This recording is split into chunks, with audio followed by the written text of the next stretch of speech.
Anda mengikuti News Update Berita 1 News Channel, saya Doni De Kaiser. Presiden Joko Widodo meninjau pembangunan Bandara Internasional Soekarno-Hatta. Kepala Negara melakukan pemeriksaan Terminal 3 Ultimate Bandara Soekarno-Hatta. Setibanya di Terminal 3 Ultimate Bandara Soekarno-Hatta, Presiden Joko Widodo langsung disambut oleh Menteri BUMN Rini Sumarno, Direktur Utama Angkasa Pura II Budi Karya Sumadi, dan Direktur Utama Garuda Indonesia Arief Wibowo. Dalam kesempatan ini, Kepala Negara menegaskan pembangunan bandara merupakan hal mudah, namun kendala yang sering muncul adalah terkait pembebasan lahan. Presiden meminta kepada pihak-pihak terkait untuk menyiapkan sarana penunjang setelah bandara selesai dibangun. Pengoperasian penuh Terminal 3 Ultimate Bandara Soekarno-Hatta pada bulan Maret 2017 yang pada saat itu diharapkan bisa menampung 25 juta penumpang.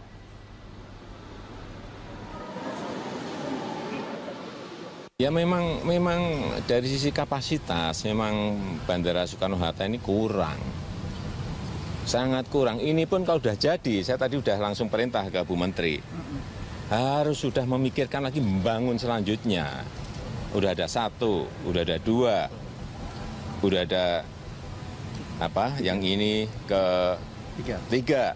Harus langsung menuju ke 4, karena dengan pertumbuhan ekonomi seperti sekarang ini sudah nanti kalau nggak didahului pasti akan kurang lagi. Yang pertama memang dari si terminalnya, tapi yang lebih penting juga runway-nya harus ditambah.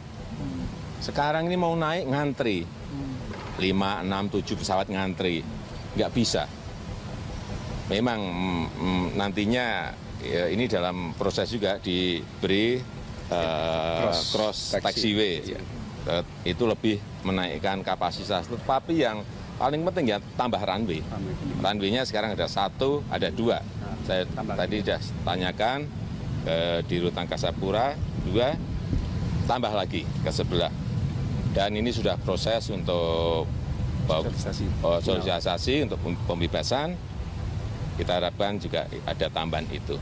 Itu runway-nya tambah, ada cross taxiway tambah. Kemudian nanti terminalnya ini jadi, berikut jadi langsung saya sudah untuk bersiap-siap untuk terminal yang ke-4. Presiden Joko Widodo meminta kepala daerah segera menggunakan dana daerah yang tersimpan di bank daerah. Ya, Presiden mengingatkan agar kepala daerah membelanjakan anggaran tersebut untuk hal yang produktif dan bermanfaat bagi masyarakat serta pertumbuhan ekonomi. Hal ini disampaikan Presiden Jokowi dalam acara penutupan Musyawarah Perencanaan Pembangunan Nasional Musrenbang 2016. 3 hal yang ditekankan oleh Presiden terkait anggaran daerah. Yang pertama, agar kepala daerah segera membelanjakan uang yang tersimpan dalam bank daerah senilai 220 triliun. Yang kedua, agar kepala daerah selektif membelanjakan anggaran untuk hal-hal yang bermanfaat, bukan dihamburkan untuk perjalanan dinas atau pembelian barang yang tidak mendesak seperti mobil dinas. Karenanya pemerintah daerah harus fokus pada program yang dilaksanakan.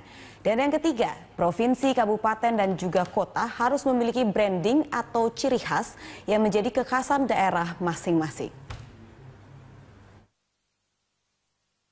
Perlu saya ingatkan, agar anggaran itu segera dibelanjakan, segera direalisasikan. Ini uang yang sangat besar sekali, besar sekali. Kita carinya pontang-panting setiap bulan, ditransfer ke daerah, kota, kabupaten, dan provinsi, tetapi di sana justru disimpan, tidak digunakan. Tetapi pada bulan 4 yang lalu saya sudah perintah ke Menteri Keuangan, daerah-daerah yang menyimpan uangnya besar sudah dirubah. Ada berapa provinsi, berapa kabupaten sudah dirubah ke SPN, ke surat utang. Artinya tidak bisa menggunakan uang. Ini karena peringatan tahun yang lalu sudah saya berikan. Uang 220 triliun itu kalau digunakan itu gede sekali. Besar sekali. Karena pada triwulan pertama secara nasional di kementerian lembaga kita hanya keluar 280 triliun. Nah kalau ini juga keluar, efeknya akan kemana-mana. Dan peringatan ini saya berikan khususnya kepada gubernur, pada provinsi. Karena justru yang berada di provinsi yang gede, bukan di kabupaten kota. Saya nggak perlu saya bacakan, kalau saya bacakan nanti ribut ini nanti. Mana yang nyimpen paling banyak jadi ribut. Negara-negara Skandinavia kembali merajai daftar teratas bersih korupsi dalam Indeks Persepsi Korupsi Barometer Global Transparansi Internasional 2015 yang disusun berdasarkan opini para ahli. Negeri kincir angin masuk 5 besar dengan meraih skor 87 bersama Norwegia yang konsisten menduduki 5 besar posisi teratas negara-negara yang bersih dari praktik korupsi. Skor Selandia Baru turun dari 91 ke 88. Meski demikian, jumlah tindak korupsi di negara ini tergolong sedikit. Budaya jujur masyarakat dan transparansi pejabatnya dianggap berkontribusi pada tingginya skor bersih korupsi di negara ini. Selandia Baru berada di urutan keempat negara terbersih dari korupsi. Pada abad ke-19, Swedia pernah menyandang predikat sebagai salah satu negara termiskin di Eropa. Namun tahun 2015 ia masuk 3 besar dengan angka 89. Kebijakan, kerangka hukum, dan kelembagaan transparan di Swedia dianggap sangat efektif dalam memerangi korupsi di lembaga pemerintahan negara ini. Skor yang diperolehnya kali ini 90. Naik 1 peringkat dari tahun lalu. Sejak tahun 1999 sampai dengan 2012, Finlandia selalu menempati peringkat 3 besar. Pada tahun 2012, Finlandia berada di peringkat 1 dari 176 negara. Pada tahun 2000, Finlandia mendapatkan nilai maksimal. Sayangnya, pada 2015, Finlandia berada di urutan kedua. Dan negara paling bersih dari korupsi adalah Denmark. Denmark menduduki peringkat pertama, negara paling bersih di dunia dengan skor 91. Mau tahu 5 negara dengan skor terendah atau negara dengan tingkat korupsi tertinggi? Sudan Selatan di peringkat 164 dengan skor 15. Diikuti Sudan dengan skor 12 di posisi 165. Peringkat 166 Afghanistan dengan skor 11 dan peringkat 167 dengan skor 8 adalah Korea Utara dan Somalia.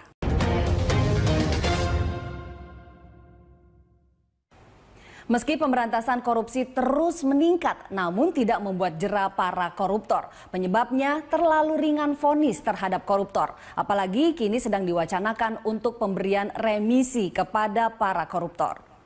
Indonesia Corruption Watch mencatat kasus korupsi tahun 2015 mencapai 550 kasus yang menyeret 1.124 tersangka. Kasus korupsi sepanjang 2015 menimbulkan kerugian negara hingga 3,1 triliun rupiah. Total kerugian ini setara dengan nilai bantuan Kartu Indonesia Pintar untuk hampir 7 juta anak sekolah dasar tidak mampu dalam kurun waktu setahun.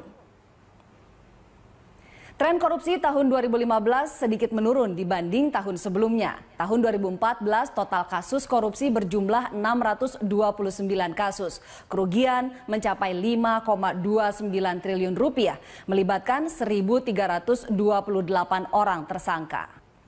Uang sebesar itu seharusnya bisa digunakan untuk membantu lebih dari 2 juta keluarga tidak mampu yang mendapat uang 2,2 juta rupiah per tahun lewat bantuan Kartu Keluarga Sejahtera. Sementara jumlah tersangka kasus korupsi di tahun 2014 tercatat paling banyak dalam 5 tahun terakhir. Tersangka tahun 2010 sebanyak 1.157 orang. Tahun 2011 menurun menjadi 1.053 tersangka. Tahun 2012 menyusut menjadi 877 orang. Dan di 2013 melonjak menjadi 1.271 tersangka. Mau tahu lembaga terkorup di tanah air sepanjang tahun 2010 hingga 2013? Berdasarkan temuan ICW, pemerintah daerah merupakan lembaga terkorup. Posisi kedua diduduki BUMN atau BUMD. Selanjutnya Kementerian dan DPR atau DPRD yang kasus korupsinya berjumlah 4% dari total kasus yang ada. Nah, siapa yang terlibat dalam praktek korupsi tahun 2010 sampai 2013? Pegawai Pemda dan kementerian tercatat paling banyak tersandung, sebanyak 1.145 orang. Urutan kedua, kepala dinas sebanyak 336. Selanjutnya, karyawan dan staf perusahaan sebanyak 309 orang. Ada 13 modus korupsi yang sering dilakukan koruptor. Yang paling banyak adalah penggelapan. Dalam 514 kasus, koruptor menggunakan dan memiliki sebagian atau seluruh aset atau anggaran negara yang berada dalam penguasaannya.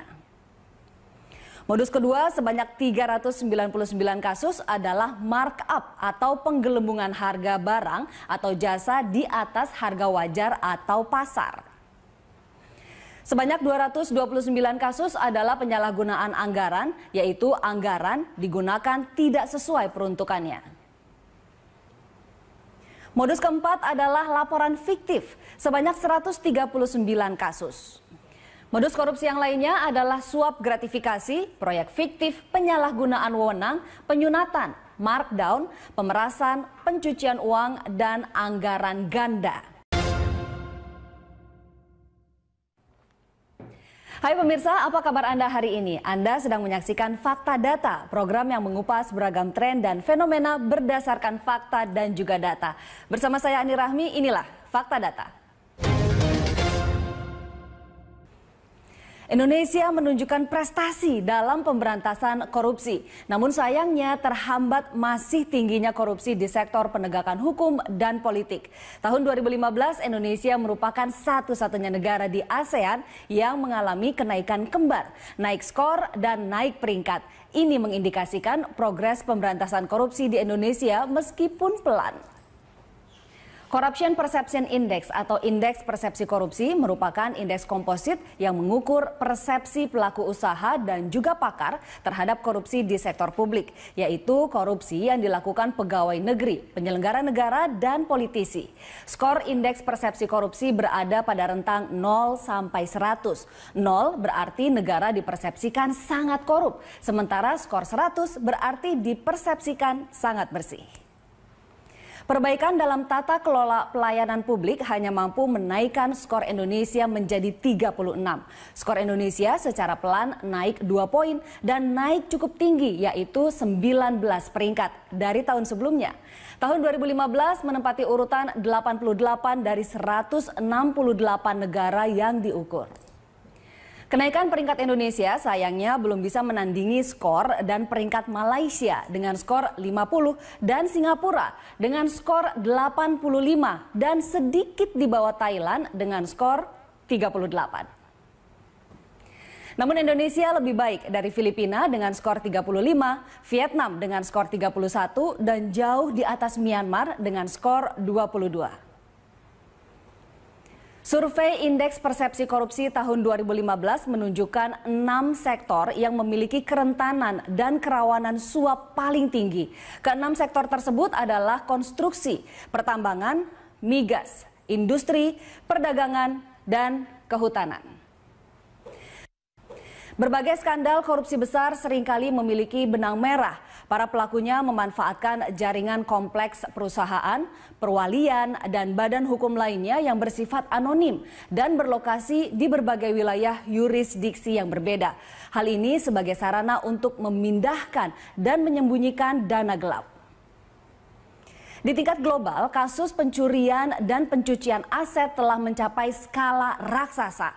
Kantor PBB Urusan Narkoba dan Kejahatan memperkirakan angka pencucian aset per tahun mencapai 800 miliar hingga 2 triliun dolar Amerika Serikat. 70% dari 200 lebih kasus korupsi besar-besaran yang disurvei Bank Dunia melibatkan politisi. Mereka memanfaatkan perusahaan bayangan untuk menutupi identitas mereka. Seperempat dari 400 lebih kasus suap di 41 negara yang dikaji Organisasi untuk Kerjasama dan Pengembangan Ekonomi, dana gelap disalurkan melalui perusahaan bayangan rahasia. Bagaimana indeks persepsi korupsi di kota-kota di tanah air? Dari survei diperoleh hasil kota dengan skor tertinggi dalam indeks persepsi korupsi 2015 adalah Banjarmasin dengan skor 68, Kota Surabaya dengan skor 65, dan Kota Semarang dengan skor 60. Sementara itu, kota yang memiliki skor indeks persepsi korupsi terendah adalah Kota Bandung dengan skor 39, Pekanbaru dengan skor 42, dan Kota Makassar dengan skor 48. Sektor lapangan usaha yang memiliki alokasi suap terbesar adalah sektor konstruksi dengan rata alokasi suap sebesar 9,1%, jasa dengan 7,4% dan migas sebesar 7,2%. Sementara sektor yang memiliki alokasi suap terendah adalah pertanian dengan rata alokasi suap sebesar 3,5%, perikanan 3,3% dan kehutanan sebesar 3,2%.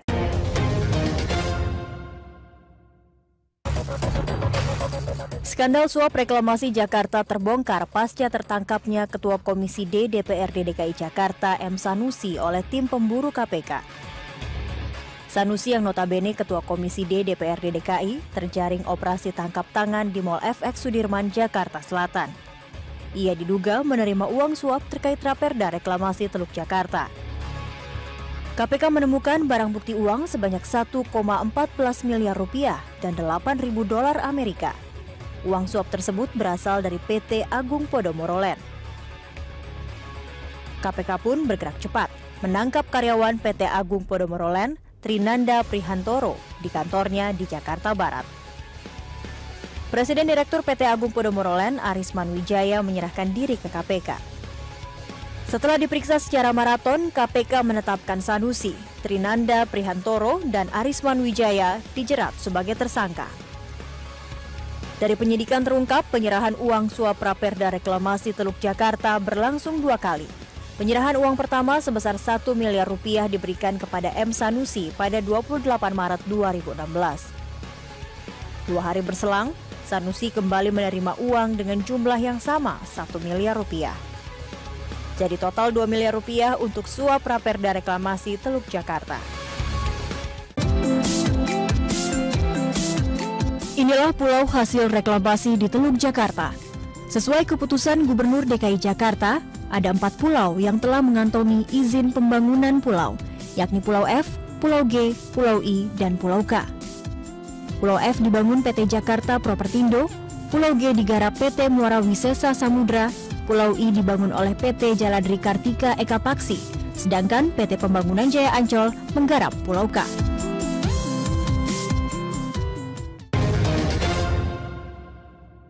Vonis ringan koruptor merisaukan banyak kalangan, termasuk aktivis anti korupsi. Ulah mereka menilap duit rakyat dinilai tidak sebanding dengan vonis penjara. Berdasarkan data Indonesia Corruption Watch, rata-rata vonis penjara terhadap koruptor pada semester 1 tahun 2015 adalah 2 tahun 1 bulan penjara. Vonis ini bahkan menurun dibanding semester 1 tahun 2014 yang hanya 2 tahun 9 bulan.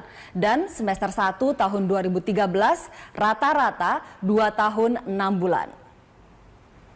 Vonis tersebut diperoleh ICW dari kajian atas 193 kasus korupsi dengan 230 terdakwa.